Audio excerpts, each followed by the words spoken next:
यह व्यवस्था होने के बाद ये बहुत कठिन है, ये तो मैं भी जानता हूँ बहुत कठिन है कि 2 क्लासेस एक ही रूम में चल रहे हैं और ये सामान्यतः मैंने देखा है। और जूनियर में तो और भी है, आप देखते हैं फर्स्ट सेकंड थर्ड तीनों एक साथ बैठे रहते हैं और ये बहुत ही मुश्किल है क्योंकि उनके टीचिंग टेक्निक अलग है। अब क्लास 1 का टीचिंग टेक्निक बहुत अलग है, क्लास 2 का अलग है, क्लास 3 का अलग है। तो मैं टीचर्स की समस्या समझता हूँ और मैं सभी 100% हम लोग जो क्लासरूम है वो सैंक्शन करेंगे, बिल्डिंग्स बनेंगे, लेकिन तब तक वो टाइमिंग हम लोग आगे पीछे करके इसको चलाएंगे। उन्होंने इसका ट्रायल कर लिया जहाँ तक ई शिक्षा कोर्स से बच्चों का अटेंडेंस है, लेकिन जो अभी टैब भी प्रोक्योरमेंट की प्रक्रिया में है, जो टैब हम लोग उपलब्ध लाने की व्यवस्था में है, तो ट्रायल तो ले लिया गया है कि बच्चे की गिनती ऑटोमेटिकली जो टैब से फ़ोटो होगा ऑटोमेटिकली वो चेक कर लेगा किसका चेहरा कौन सा है और कितने बच्चे आज आ गए हैं। तो ट्रायल तो हो गया है और ट्रायल सक्सीड भी हो गया है। तो इसके लिए उचित ट्रेनिंग की आवश्यकता है, उचित व्यवस्था की आवश्यकता है और उचित टेक्नोलॉजी, मतलब लोगों को जानकारी हो, बच्चों को जानकारी हो, यह अवस्था है। तो इसका एक समय पे हम लोगों ने अपना टारगेट रखा है कि 1 जनवरी से हम लोग इसको फाइनली रोल आउट करेंगे। तो 2 महीना कम से कम हम लोग को लगेगा, लेकिन ट्रायल हम लोगों ने ले लिया है। मतलब हो सकता है जनवरी फरवरी हो जाए, बट इससे क्या होता है कि पहले तो अटेंडेंस आप डिजिटली मार्क करेंगे उस टैब पे, बाद में जब अटेंडेंस हो जाता है तो वो टैब पूछता है कि फ़ोटो चाहिए मुझे बच्चों का। तो फ़ोटो जब खींचता है तो वो अपने सर्वर पर ले जाता है और उसके बाद रात को जब कोई कार्यकलाप सॉफ्टवेयर में नहीं होता है, रात को वो सबका चेहरा सबका अटेंडेंस से मिलान करेगा और अगले दिन मेरे टेबल पे आ जाएगा कि कितने अटेंडेंस थे और कितने बच्चे थे और कितना अंतर आया। तो कुछ तो सामान्य टेक्नोलॉजी अंतर हो सकता है, लाइट का अंतर हो सकता है, लेकिन अगर कोई बहुत ज़्यादा अंतर आ जाएगा तो वो तो मेरे सामने आ जाएगा कि भाई इतने बच्चे केवल 10 थे और अटेंडेंस लगा दिया 50। तो ये टेक्नोलॉजी ट्रायल हो चुकी है और सक्सेस भी हो चुकी है। अब ये प्रशिक्षण और बहुत हेवी ट्रेनिंग की आवश्यकता है, तो हम लोग ट्रेनिंग के बाद ही इसको एक विद्यालय गया था, उर्दू माध्यमिक विद्यालय 12चट्टी में थी और बहुत बड़ा कैंपस था। मतलब हमको लगता है कि करीब 2.5-3 एकड़ का कैंपस था, बिल्डिंगें भी थी, सब था और मिड डे मील भी था वहाँ पे। लेकिन बगल में दीवार के किनारे एक तो स्कूल, प्राइवेट स्कूल खड़ा हुआ था और उस स्कूल का निरीक्षण किया। हमारे बच्चे जो थे चौक में मिले, मतलब जो जीटी रोड के सड़क पे हमको मिले बच्चे, और 10 बजे का समय था, 10 सवा 10 बजे। मैं पूछा भी बच्चों से कि भाई 10 बजे तो स्कूल नहीं है, आराम से चलते हुए आ रहे थे। 2-3 लड़कियां थी चलती हुई आ रही थी और जब हम स्कूल के अंदर घुसे तो पूरी मतलब इंफ्रास्ट्रक्चर वाइज सब कुछ था, कंप्यूटर भी था, क्लासरूम भी थे, सब कुछ था, बेंच था, डेस्क था और टीचर भी फुल थे। मतलब टीचर की संख्या एक भी एब्सेंट नहीं था टीचर, और अच्छे टीचर थे, मतलब बहुत पढ़े लिखे टीचर भी थे और वेल टू डू टीचर, मतलब अच्छे टीचर थे। कोई टीचर में त्रुटि नहीं थी, इंफ्रास्ट्रक्चर में त्रुटि नहीं थी, बेंच डेस्क में त्रुटि नहीं थी। लेकिन बगल वाला प्राइवेट स्कूल है वो बिल्कुल भरा हुआ था, बिल्कुल। मतलब जब मैं उस किनारे बाउंड्री पे गया तो बिल्कुल खचाखच आवाज़ आ रही थी। मैं जानबूझ के गया नहीं अंदर, लेकिन मुझे लगा कि इससे कम से कम 3 गुना बच्चे उधर हैं और मल्टी स्टोरी बिल्डिंग थी, 1 floor, 2nd floor, 3rd floor, मतलब भरा हुआ है। ऐसा लग रहा है जैसे बच्चों को मतलब ठूस के इसको प्राइवेट में करा गया है। तो ये मानसिकता जो है ना, ये सामाजिक मानसिकता है। एक तो पेरेंट्स को गवर्नमेंट स्कूल को सीरियसली लेना चाहिए। जैसा बोला ना, अभिभावक अपना आते नहीं है, तो प्राइवेट स्कूल में अभिभावक नहीं आएगा तो बच्चों को निकाल देगा वो। तो अगर पेरेंट टीचर मीटिंग में अभिभावक नहीं जाएंगे तब समझ सकते हैं कि प्राइवेट स्कूल क्या करता है। और अगर प्राइवेट स्कूल में अगर यूनिफॉर्म के बिना जाएंगे तब क्या करेगा? घुसने नहीं देगा, बाहर खड़ा कर देगा बाउंड्री के बाहर। और प्राइवेट स्कूल में अगर बच्चा अपनी नोटबुक नहीं लेकर आएगा, होमवर्क नहीं करके आएगा, देखिए क्या होता है। तो ये पेरेंट्स को भी देखना है कि शिक्षा मुफ्त है, लेकिन इसका मतलब नहीं है कि ये मुफ्त शिक्षा किसी भी स्तर पर जो पेड शिक्षा है, जिसको प्राइवेट शिक्षा है, उससे कम है। हम यूनिफॉर्म के लिए पैसा भी देते हैं आपको, हम खाना भी मिड डे मील भी खिलाते हैं, सारी किताबें भी देते हैं, बैग पेंसिल नोटबुक तक देते हैं हम। प्राइवेट स्कूल में तो सब आपका पैसा लगता है। तो किसी भी, देखिए अभिभावक को भी समझना चाहिए कि ये बहुत सीरियस पढ़ाई हो रही है और सरकार इस शिक्षा व्यवस्था के प्रति बहुत सीरियस है। कोई कैजुअल पढ़ाई नहीं हो रही है, मैं देखता हूँ बहुत सीरियसली पढ़ाई होती है।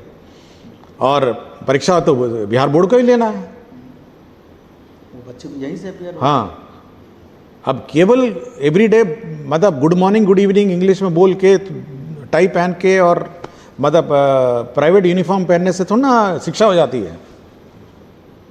मतलब अगर यही समझ है तब तो बड़ा चिंता का विषय है। तो सरकारी टीचिंग को पेरेंट्स, समाज, सभी लोगों को बहुत सीरियसली लेना चाहिए।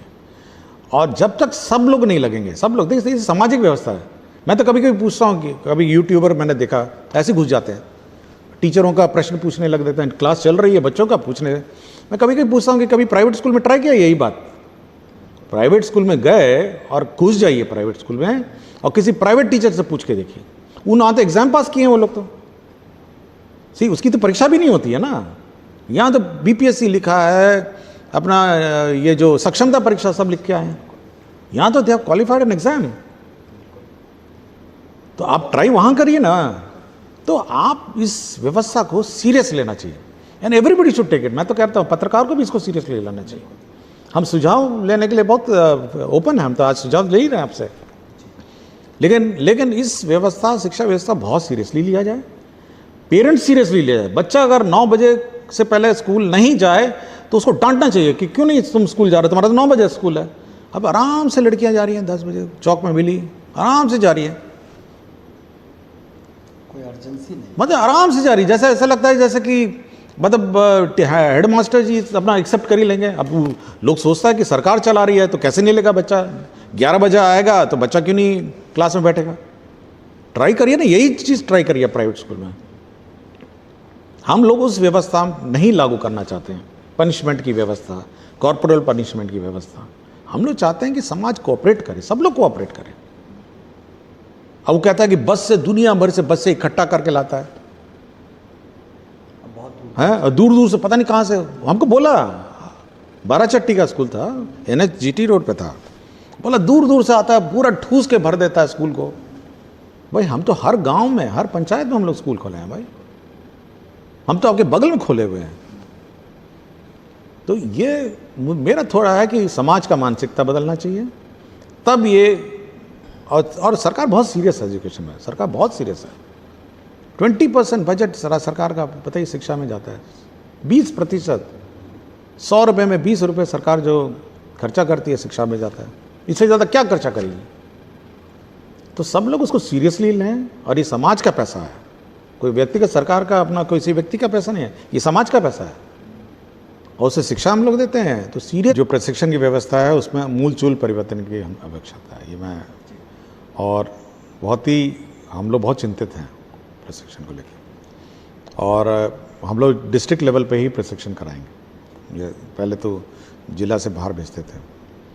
और हम लोग का मानना है कि देखिए, एक दिन जाने में लगता है, एक दिन आने में लगता है, तो 2 दिन तो ये हो गया। और उस प्रशिक्षण की भूमिका बांधने में भी 1 दिन लगता है, और लर्निंग कर्व रहता ना। तो देखते हैं कितना समय लगेगा, कितना हम लोग समय में इसको कर पाएंगे, बट हम लोग मूलचूल परिवर्तन करेंगे, और रेगुलर हम लोग ट्रेनिंग इसमें रखेंगे, और चाहेंगे कि मतलब शॉर्ट हो, संक्षिप्त हो, और रेगुलर हो, और इफेक्टिव हो। और जहाँ तक हम लोग का ये फीडबैक का है, प्रश्न है, तो हम लोग अब चाहेंगे कि जो भी प्रशिक्षण प्राप्त करते हैं, प्रशिक्षण के बाद वो अपना फीडबैक फॉर्म भरेंगे कि क्या उन्होंने शिक्षा लिया, नहीं लिया। और साथ ही साथ हम लोगों ने जो टीचर्स हैं, जो हमारे टीचर्स ट्रेनिंग कॉलेज के टीचर्स हैं, उनको भी हम लोग कुछ स्कूल अटैच कर रहे हैं, ताकि यह भी देखें कि जो आप पढ़ाए हैं टीचर को, वास्तव में जो पढ़ाई है वो वहाँ इम्प्लीमेंट टीचरों ने किया नहीं किया। तो कुछ स्कूल्स हम लोग टेस्ट बेसिस में अटैच करेंगे, ताकि वो लोग देख के आएँ कि उनका जो टीचिंग है वो सही दिशा में जा रहा है, या पढ़ा कुछ रहे हैं और हो कुछ रहा है। बहुत बहुत शुक्रिया सर। ये हमारे बहुत महत्वपूर्ण मांग है, और ये सबसे गरीब टोलों में के प्रतिनिधि हैं, और बहुत जहाँ पे शिक्षा की आवश्यकता है, अल्पसंख्यक टोलों में कार्य करते हैं, और साथ ही साथ महादलित और अन्य टोलों में काम करते हैं। तो मेरा बार बार इनसे अनुरोध रहा है कि आप बच्चों को देखिए स्कूल में समय पे लाइए। जो बच्चे स्कूल से बाहर हैं उनको आप स्कूल में लाइए और कोशिश करिए कि ये ठीक ठाक पढ़े। और सरकार इन पर बहुत खर्चा करती है। ये शिक्षा के टीचर के व्यवस्था से आप बाहर के लोग हैं जो अगर कोशिश करेंगे तो महादलित टोलों के, अल्पसंख्यक के बच्चे 100% पढ़ लेंगे। और कोई कठिनाई है तो हम लोग अलग से बात कर सकते हैं, लेकिन मेरा बस ये बार बार अनुरोध रहा है कि आप लोग बच्चों को स्कूल लाइए और पढ़ाइए और कोशिश करिए कि वो ठीक ठाक पढ़ें। पढ़े लिखे लोग हैं, आपके तालीमी मरकज़ के लोग पढ़े लिखे लोग हैं, आपके टोला सेवक पढ़े लिखे लोग हैं। तो कोशिश करिए, जचना चाहे तो वही पूछ सकता है कि तो हम लोग बच्चों से का भी प्रश्न, आज बच्चों का प्रश्न नहीं आया है, आज केवल टीचर्स लोगों का आया है। तो कोई बच्चे भी अगर पूछना चाहें तो हम लोग अगली बार से 1-2 बच्चों